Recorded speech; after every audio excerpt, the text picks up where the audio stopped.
The shriek came from the east corridor before Administrator Sereth even registered that he was moving. He rounded the junction at a pace his body had not been asked to perform in several years, his secondary pair of hands already reaching for the comm badge on his collar.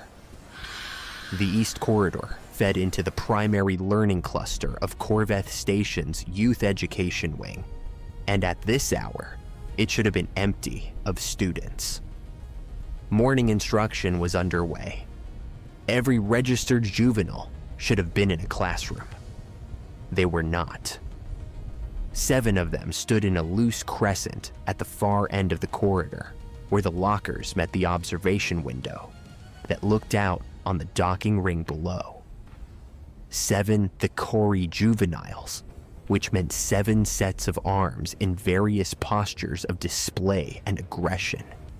4-limbed emphasis that Sereth recognized as the upper register challenge posture. They had not advanced to physical contact, but they had trapped something against the window. A human child. Small, as all human children appeared to Sereth's eyes. Red-haired, clutching a flat educational device to her chest as if it were armor. She was not screaming anymore. That was the part that made Sereth slow his stride and assess more carefully. She had screamed once, presumably at the first escalation, and now she was simply watching them, not cowering. Her jaw was set in a way Sereth had seen only in adult humans, and it looked out of place on a face that young. Enough, Sereth said. The Thekari juveniles turned. The tallest one, a youth named Proketh, let his upper arms drop to a neutral position but did not step back. That was the calculation Sereth had been dreading. Proketh's father held a commercial transport license for the Korveth docking ring.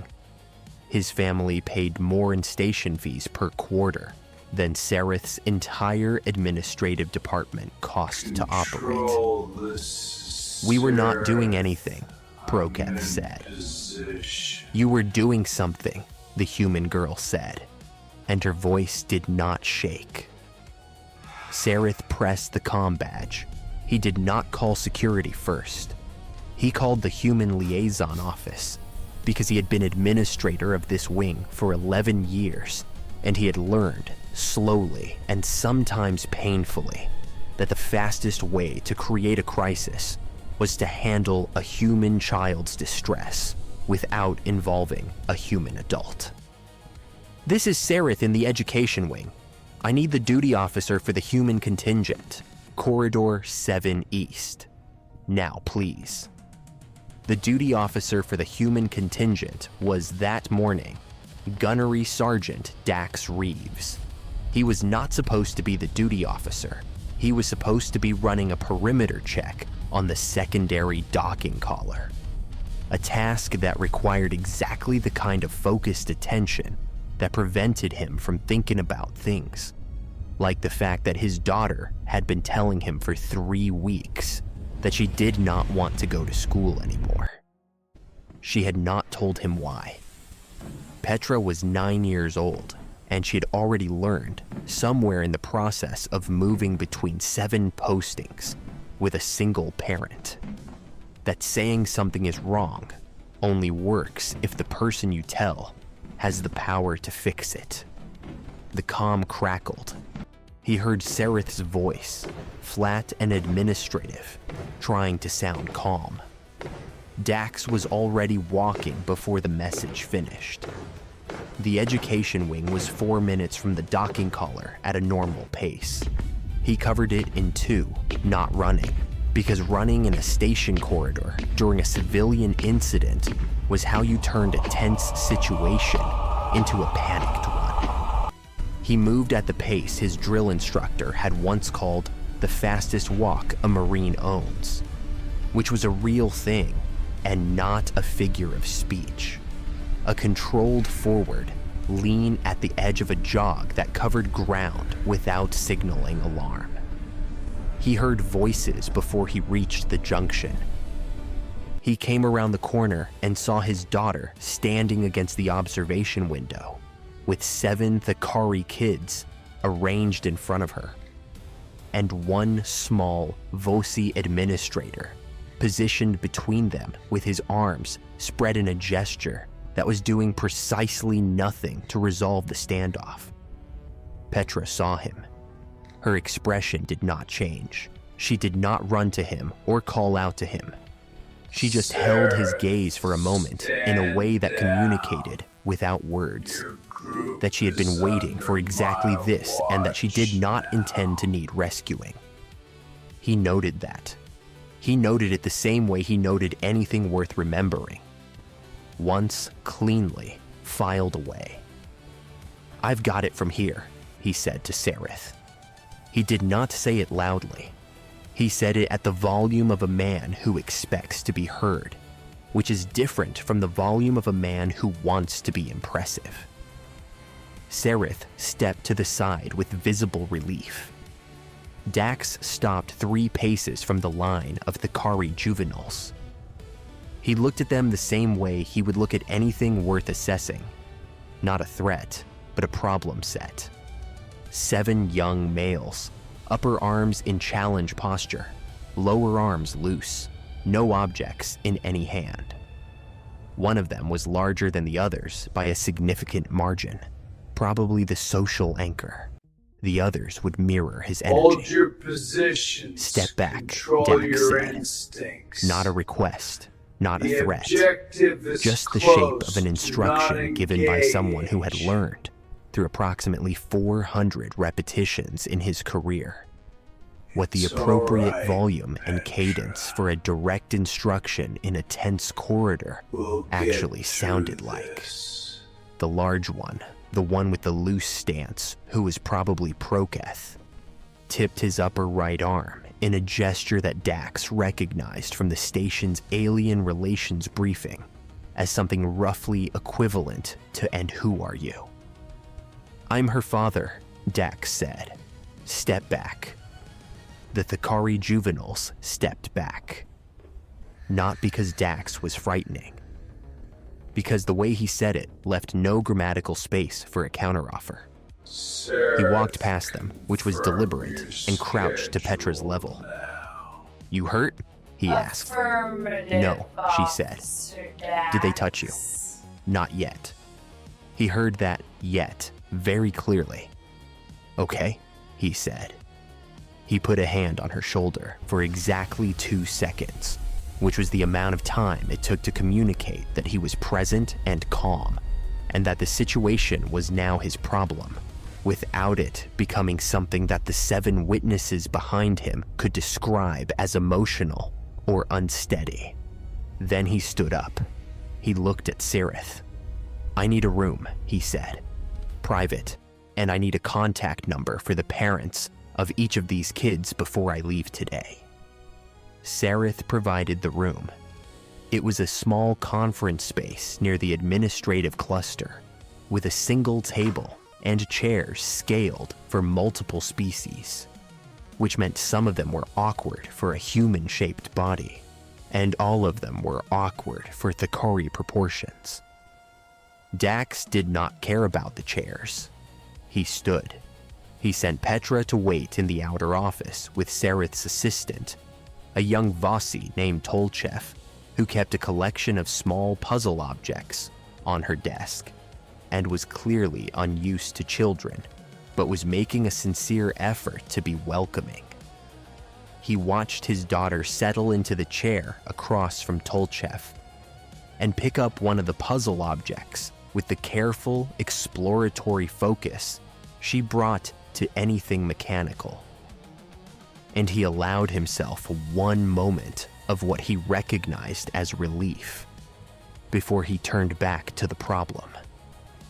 The problem was that the Thekari juvenile named Proketh was currently explaining to Sereth in the corridor outside the conference room that nothing had actually happened, that they were only talking, that the human girl had been emotional and therefore misrepresented what was ordinary conversation. Proketh used the word misrepresented, the way someone uses a word they recently watched an adult use with success. Dax opened the conference room door. "Proketh," he said. "Come in." Proketh looked at him, looked at Sereth. His posture communicated uncertainty in a way his voice would not. "The others too," Dax said. "All 7. Sereth, please stay." He had no authority to compel any of this. He was not station security. He was not the school administrator. He was a gunnery sergeant assigned to a Marine liaison detail, which was a real rank with real responsibilities and zero jurisdiction over civilian children on a multi-species station. He was also the father of the child who had been cornered against a window. And he had been in enough rooms with enough people who thought they could talk their way around a clear situation to know that the most important thing you could do in the first 5 minutes was establish that no one in this room was going to pretend they had not all seen exactly what they had seen. He sat down. That was the first unexpected thing. Everyone had arranged themselves for a standing conversation, an equal standing negotiation, which had a different power geometry than a seated one. When Dax sat, the Thekari juveniles either had to stay standing, which made them look defensive, or sit down, which meant accepting the shape of a conversation rather than a confrontation. 4 of them sat. 3 remained standing, including Proketh. "Tell me what happened," Dax said. Not to Proketh. To the smallest one, a juvenile in the back, who had both sets of arms wrapped around himself, which in every species Dax had ever dealt with meant the same thing. "Not my idea. I want to be somewhere else." The small one's name was Veth. He was, Dax would learn later, the youngest in his peer group, and the one least likely to have initiated anything. He was also, at this particular moment, the one most likely to say something honest. Veth said that they had been following the human girl for 2 days, that Proketh had told them it was a game, that you could say things to her, and she would not report it because she did not know who to report it to. That this morning, Proketh had suggested they see what happened if they blocked her path. Proketh's upper arms went rigid. "Veth," he said, in a tone that translated as something close to a name combined with a vocal register, meaning you have just made a serious error in judgment. "Proketh," Dax said calmly. "You can speak in standard or not at all." The room went very quiet. Dax looked at each of them in turn, not for a long time, just long enough to make the look mean something. And then he said, "Here is what is going to happen. Administrator Sereth is going to send a message to each of your parents today, with a summary of what Veth just described. I am going to write a separate addendum to that message, from me, as a parent and as an officer. It will describe the behavior factually, and it will include the number of days it has been ongoing." He paused. "If this happens again, the message will go to the station director. Not to your parents first, directly to the director. Do you understand the difference?" 3 of them nodded. The others followed when they saw the 3 nodding. "Good," Dax said. He stood. "You're dismissed. Go to class." They went. Sereth lingered after, his expression caught between admiration and something more complicated. "Gunnery Sergeant," he said. "I should note that the Proketh family has considerable standing on this station." "I know," Dax said. "The father may push back on the message." "He may," Dax agreed. He picked up his compad. "That's why I'm going to send it today, while the account of what Veth said is still fresh. Is there a recording from the corridor's security system? Sareth blinked. Yes, standard monitoring. I'll need a copy, Dax said. Not because I plan to use it against anyone, because it means no one can credibly dispute the record later. That was the first moment Sareth understood that the gunnery sergeant was not angry. He was organized. Petra was quiet on the walk back to their quarters that evening. This was not unusual. She was a quiet child by default.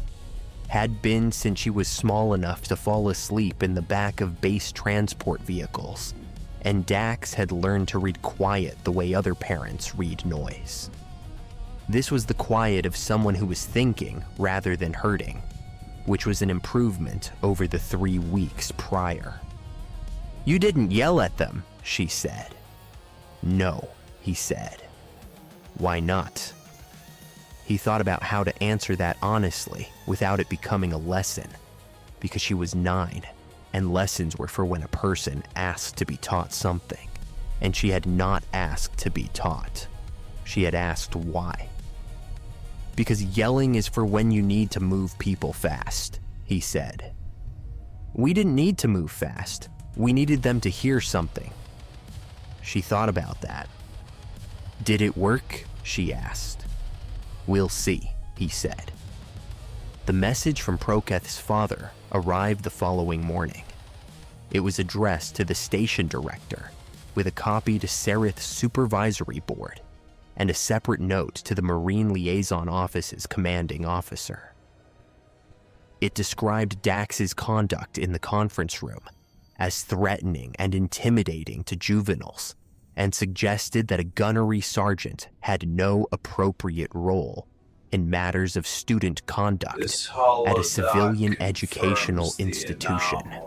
The commanding officer of the Marine Liaison Office on Korveth Station was Major Hendry, who was 53, had been stationed at 3 multi-species postings before this one, and who read the message twice before walking to Dax's duty station. Walk me through it, Hendry said. Good. Dax walked her through it. Hendry listened without interrupting, which was a thing Dax had noticed she did when she was building a picture, rather than looking for a reason to agree with something she already believed. When he finished, she looked at her pad. You sent the incident report to Sareth before you sent anything to me, she said. Yes, Dax said. Why? Because the station civilian chain of command owns the school. I documented through their system first because that keeps it in their jurisdiction. If I'd run it through ours first, it looks like a military complaint against civilian kids, which is a worse framing for everyone. Hendry set the pad down. The father's letter claims you said things that were not in your remit.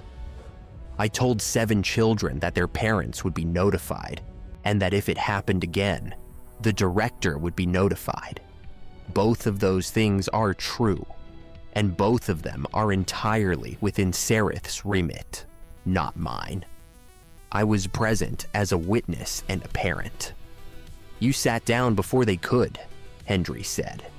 It was not quite a question. I sat down because standing conversations have a momentum that seated ones don't, Dax said. I needed them to slow down. Hendry was quiet for a moment. The father is asking that you be formally cautioned, and that your access to the education wing be restricted. Dax nodded. I can't support the caution, Hendry said. You acted correctly, but the access restriction is going to be harder to fight.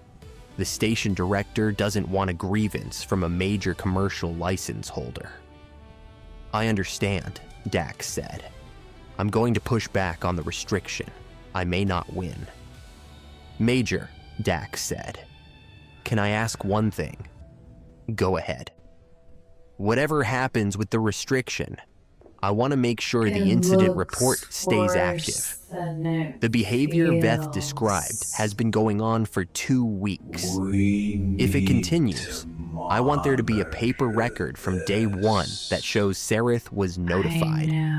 Hendry looked at him. For Petra's sake, she said. For the record's sake, he said. Petra doesn't need paper.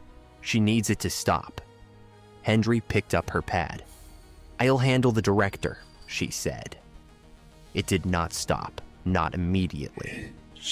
On the 3rd day after the conference room meeting, Petra came home with a bruise on her left forearm, oblong, the kind left by a grip rather than a fall.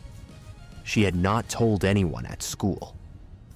When Dax asked, she explained that it had happened in the corridor between 2nd and 3rd period, and that it had been quick enough that no staff had seen it, and that she had not reported it because she did not think it would change anything. Dax looked at the bruise for exactly as long as he needed to look at it. Then he took a photograph of it, noted the dates and time in his personal duty log, and said, "It changes things now." He messaged Sareth that evening with the photograph and the timestamp, and he copied Major Hendry. The message was 4 sentences long. It contained no emotional language. It asked what the process was for escalating a documented physical incident to the station director's office. Sareth responded within the hour, and his message had a different quality than his previous ones. Sareth was a careful, methodical administrator who had spent 11 years managing the competing interests of many species in a confined space. And he was, Dax suspected, a person who had sometimes made that job easier by choosing not to notice things that were politically inconvenient to notice. He was noticing this now. The response included the formal escalation form, already partially filled out, with a note from Sareth that he intended to request a meeting with the director himself, as the incident had now crossed a threshold that his own guidelines required him to report. Dax sent back, "Thank you." The station director was a Draven named Osiveth, tall even by Draven standards, with the compressed vocal register that her species used for formal communication. She had been director for 7 years and had navigated in that time 4 species-level trade disputes, 1 structural failure in the secondary ring, and a complete collapse and reconstruction of the water reclamation rota. She did not, as a rule, respond well to being told how to manage her station. She also did not, as a rule, allow documented physical injury to a minor to go unaddressed. She called a formal meeting. Dax attended. Prokith's father, Thekari, attended. Sareth attended. Major Hendry attended as the Marine liaison representative. The meeting was in the director's office, which was large and cool, with a window looking out at the docking ring, and which had chairs appropriate for every species represented. Thekari spoke first, as he was the complainant. He described Dax's conduct in the conference room in terms that added details Dax did not remember happening. He described the incident with the bruise as unverifiable, suggesting that the injury could have been self-inflicted or sustained in an unrelated context. He described the ongoing complaints against his son as a pattern of cultural misunderstanding, not deliberate targeting, because the behaviors described were normal Thekari juvenile social interaction. Director Osiveth let him finish. Then she played the corridor security recording. It was 43 seconds long. It showed, clearly and without ambiguity, Proketh's upper right hand reaching out and closing around Petra's forearm. And it showed Petra pulling back. And it showed the other 6 standing in a blocking formation with their combined body mass filling the corridor width. Thekari was silent. Normal social interaction in Thekari culture, Director Osiveth said, does not override station conduct standards, which are agreed to by every resident and permit holder on Korveth Station, regardless of species. She said it the way she probably said most things, without pleasure, without anger, at the volume of someone who does not need to be louder. Dax said nothing. He had not been asked to speak yet. He sat with his hands flat on the table in front of him and waited. Osiveth turned to him. Gunnery Sergeant Reeves, you filed the original incident report and the follow-up. What is your request? I don't have a request, Dax said. I have a daughter who needs to be able to walk down a corridor at school without being grabbed. Whatever action the station takes is the director's call. I trust the station's conduct process. Thekari made a sound. In Thekari vocal range, it translated as something between disbelief and contempt. Osiveth looked at Thekari. The complaint against Gunnery Sergeant Reeves is dismissed, she said. I find that his conduct was appropriate given the documented circumstances. She paused. Korveth will serve a 15-day suspension from the education wing. The other 6 juveniles will receive formal conduct warnings. Permit holder Thekari, you will attend a mandatory conduct briefing with my office within the week. These decisions are recorded and not subject to commercial consideration. She let that last sentence do its work. Thekari left without speaking again. Dax found Korveth in the corridor outside the director's office, alone, waiting for his father. The other juveniles had been escorted elsewhere. Korveth was sitting against the wall with his upper arms crossed over his chest, which Dax now recognized as the Thekari posture for something that had no direct human translation, but that Sereth had once described as the feeling of an outcome you knew was coming, arriving anyway. He sat down next to him, not on a chair, on the floor, back against the wall, at Korveth's approximate eye level. Korveth looked at him with an expression that was trying to be something hard and landing on something confused. You're not what I expected, Korveth said. What did you expect? Dax asked. Korveth thought about this honestly, which was visible in the way his lower arms moved. In Thekari social terms, the challenge Dax had issued had been the opening move in a dominance contest, and his own father had just lost the contest to a third party, which was a worse outcome than losing directly, because it meant you had drawn in an authority and they had ruled against you. Korveth had been raised to understand that when you began a dominance contest, you finished it. He had no framework for what happened when the opponent refused to make it a contest. I expected anger, Korveth said. Anger doesn't get anything done, Dax said. It tells people where you stand. You already knew where I stood, Dax said. From the first time you stepped back in the corridor. Korveth was quiet. His upper arms shifted. My father says you used the recording against us. I requested the recording because it existed, Dax said. I didn't plant it. I didn't create the situation it recorded. I just didn't let it disappear. Another silence. She never cried, Korveth said. It was not quite an accusation, not quite an observation. Something in between. No, Dax agreed. In Thekari's social structure, that means she was not affected. If she were affected, she would show it. Dax thought about explaining that humans contain distress in ways that Thekari did not. That Petra had spent 9 years moving through environments that required her to adapt before they required anything of her.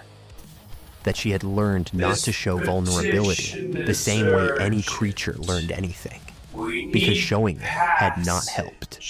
He decided not to explain any of that. She was affected, he said. She just didn't show it. Korveth looked at his own hands, his lower pair. He turned them over. I didn't know that, he said. No, Dax said. You didn't. He stood up, brushed off the back of his uniform, a habit that meant nothing, and that he had done 1,000 times in corridors exactly like this one. 15 days is a long time to think about one hallway, he said. It was not a lecture. It was just a fact. He left it there and walked away.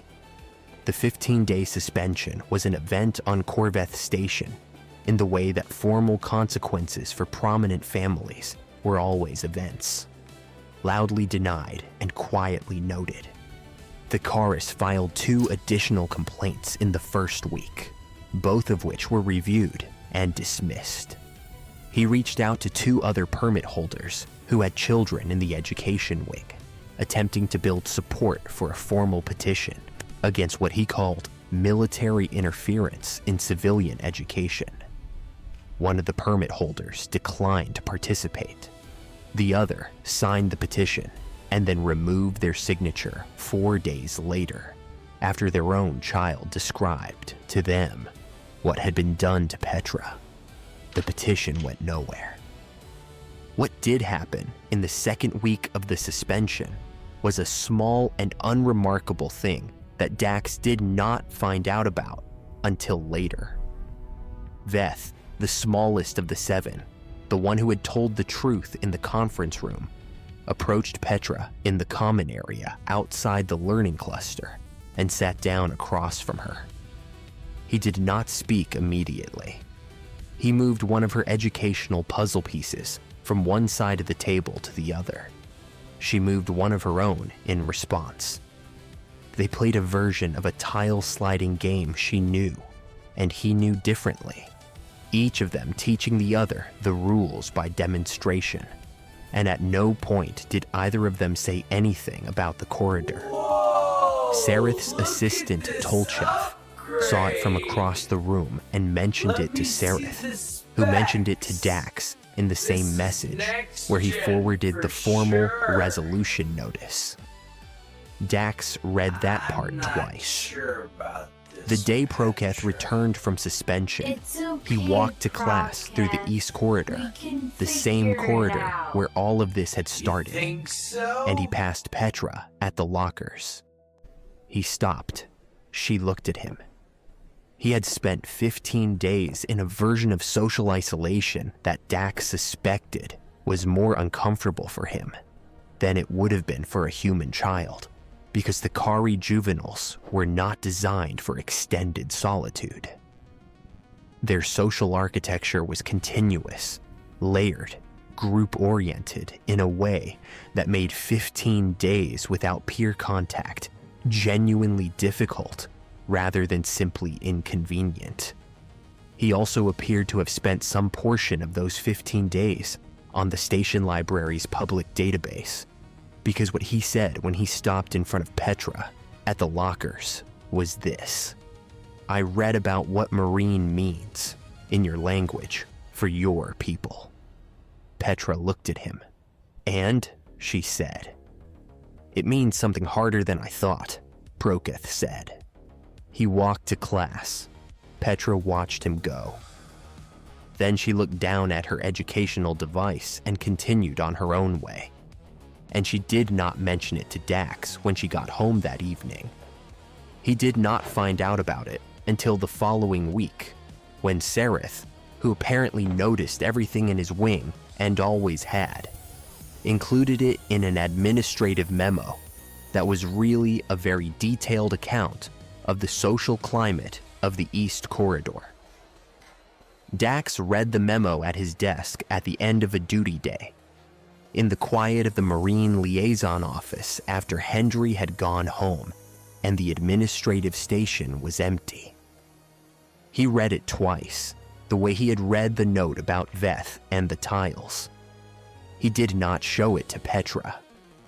She had not mentioned the corridor encounter, which meant she had filed it away, somewhere that it was useful to her, rather than somewhere that it needed talking about. He respected that. He had been doing exactly the same thing her entire life. 6 weeks after the incident began, the education wing hosted a voluntary interspecies orientation session that Sareth had been planning for a year and had nearly canceled twice for scheduling reasons, and once because he had simply lost confidence in the timing. He had rescheduled it because Major Hendry had quietly suggested, through the kind of indirect language that experienced administrators learn to speak, that the current social climate in the wing might benefit from a structured opportunity for students to learn about each other on neutral terms. The session took place in the wing's largest common room. 12 stations, each set up for a different species background, each inviting students to try a task or game or physical challenge drawn from that species' everyday life. A Draven student had set up a precision balance exercise. A pair of Vasi had constructed a small version of their traditional memory lattice. The human station had been assembled by Petra. She had asked Dax for help the week before. Not for ideas. She had the ideas. She wanted materials, specifically a compact obstacle navigation course that could be set up on a table and completed in 3 minutes or less. She had built it from storage crate dividers and some borrowed conduit piping, and it required fine motor coordination, spatial reasoning, and the ability to stay calm when a piece did not go where expected. She had tested it on Dax. He had completed it in 2 minutes 41 seconds, which was slower than he would have predicted and faster than she had designed it for. She made 3 adjustments without being asked to. At the orientation session, the human station had a line. This surprised Sareth. It surprised the Thekari juveniles who walked past and stopped to watch. It did not particularly surprise Petra, who managed her station with the calm, attentive efficiency of someone who had been helping run organized spaces since before she was old enough to have a defined role in them. She explained the course to each student clearly. She demonstrated once. She stood to the side and watched without coaching unless asked. When a Vasi student completed it and asked why the 4th segment was narrower than the others, she said, "Because the easy parts don't show you where you actually slow down." The Vasi student looked at the 4th segment for a long time. Then it looked at Petra. "Your father taught you that," it said. "He taught me a lot of things," Petra said. "This one I figured out myself." Proketh attempted the course near the end of the session. He was not good at it. His 4 arms were a coordination challenge in the narrow segments, and he had to start over twice. He did not quit.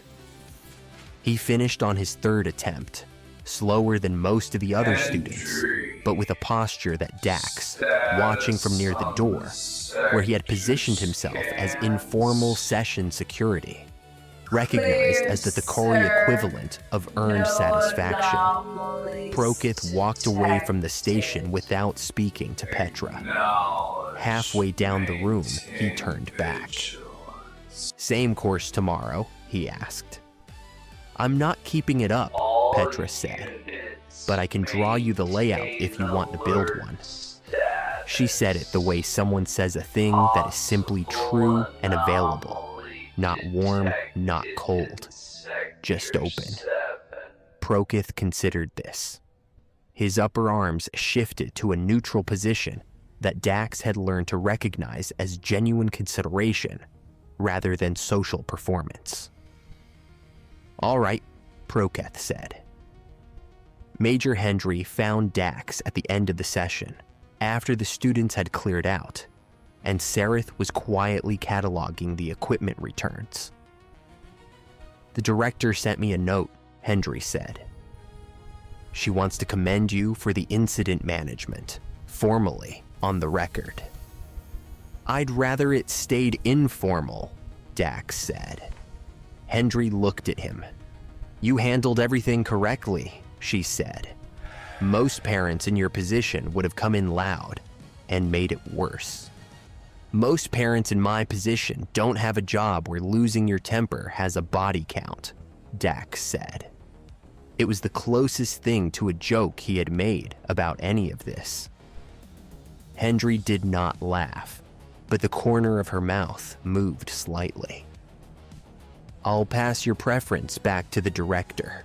She'll note it informally." She paused. "Petra's doing well?" "Petra's fine," Dax said. "She was fine before any of this was resolved. She just needed to know someone was handling the record." Hendry absorbed that. "That's a particular kind of confidence to build in a kid," she said.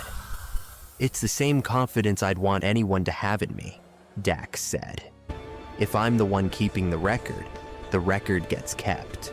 The wider social consequence of what had happened in the East Corridor took approximately 2 months to settle into something stable. The chorus remained on the station, permit intact, because there was no conduct process that applied to filing a complaint in bad faith, only to the conduct that had triggered the original incident. He was quieter than before. Several of the commercial contacts he had cultivated over his years on Korveth Station appeared to be recalibrating their assessment of him, which was a social consequence that no formal process had imposed, and which had nothing to do with Dax. Word traveled on stations. It always did. What traveled about Gunnery Sergeant Reeves was not the story of a father who had come in angry and made threats. It was a more boring story in most ways. A man who had shown up, documented things correctly, said what was true, and then waited for the institutional process to work. The boring version of the story was the one that other parents remembered, particularly the parents who had been watching the situation from a careful distance and wondering whether anyone was going to handle it. 3 other parents of human children on the station sent Dax messages in the following weeks. 2 of them had questions about conduct reporting procedures. One had a situation of their own that had not yet risen to the level of documentation, but that, in their account of it, clearly should have been documented weeks earlier. Dax spent 40 minutes with each of them. He explained the process. He helped them file correctly.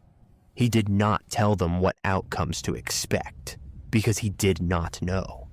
But he told them that a record that existed was categorically different from a record that did not exist, and that the difference mattered more than people expected. Sareth updated the Education Wing's interspecies conduct guidelines, adding a section on physical contact standards that had not been explicit before. He cited the incident, anonymized, as the reason for the update. He showed Dax the draft before it was published and asked for his review of the human cultural section. Dax made 2 corrections and returned it. "I thought it was mostly accurate," he said. "Mostly," Sareth said. "The section on physical communication underestimated how much context matters," Dax said. "Humans are not consistently contact averse. We're context averse. There's a difference." Sareth read the correction. He made a note on his pad. He had the look of someone adding a data point to an understanding that had been incomplete for a long time, without his realizing it. "I've been administrator here for 11 years, Sareth said. "I have had human children in this wing for 7 of those years." For I know, Dax said. outstanding achievement, I thought I understood your these species honors reasonably are well. awarded. You understand the formal version, Dax said. That's where most people start. Petra finished the academic term without further incident.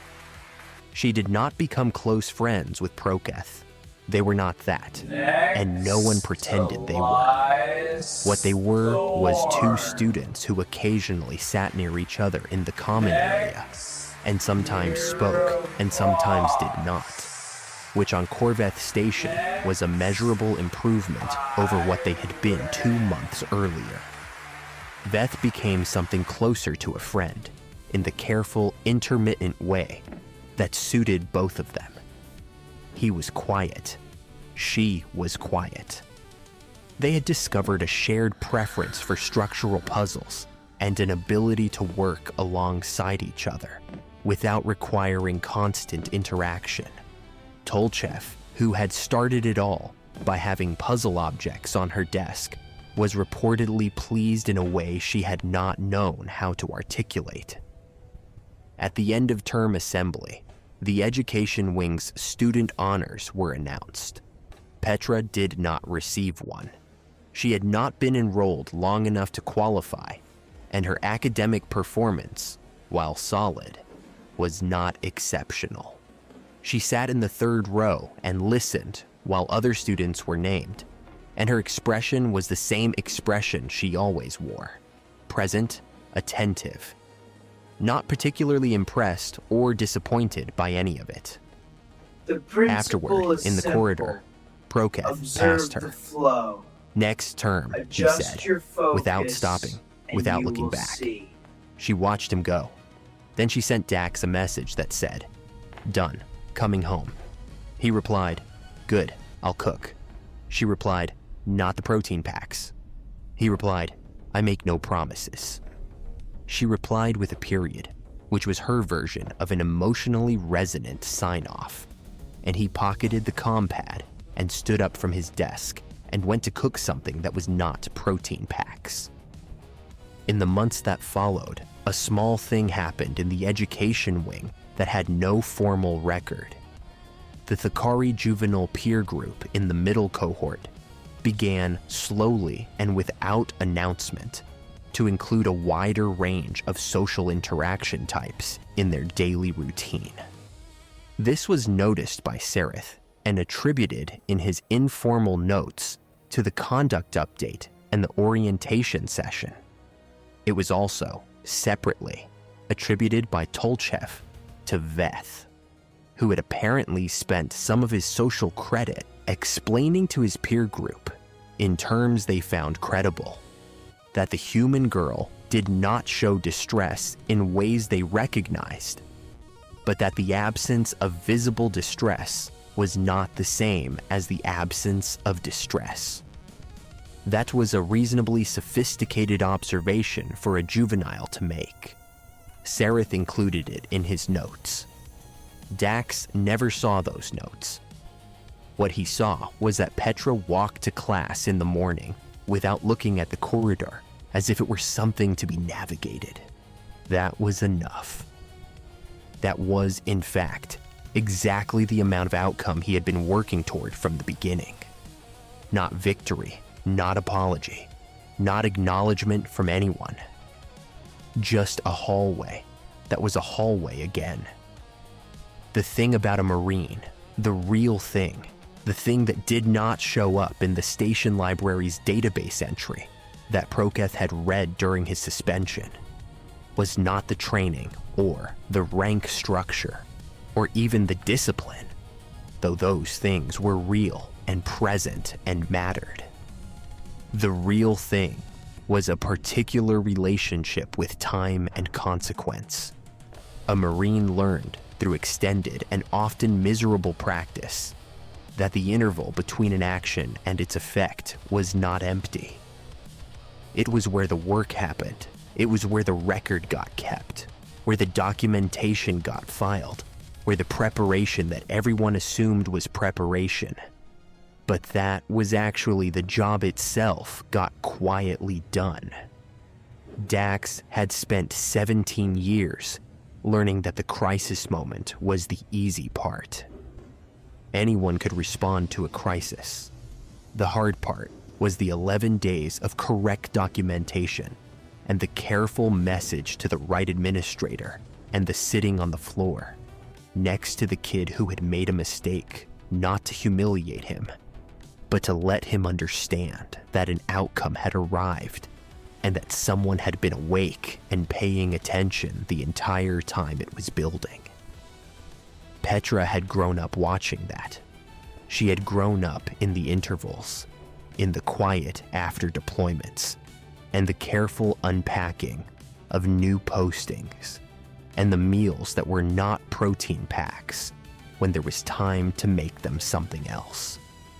She was 9 years old, and she had already learned not to show her distress to people who could not use it. And she had already learned that a record that existed was different from a record that did not. And she had already learned to stand against a window with her jaw set and wait for the person who was coming, because she knew someone was coming. That was not something Dax had taught her through instruction. He had taught it the same way a Marine teaches anything that matters, by doing it consistently in front of her, until the shape of it was familiar enough that it became her own. If the quiet kind of competence in this story felt like something worth your time, there is more where it came from. Stories about people who do the work, keep the record, and wait in the interval for the thing they built to hold. If that is the kind of story you come back for, come back. There will be another one.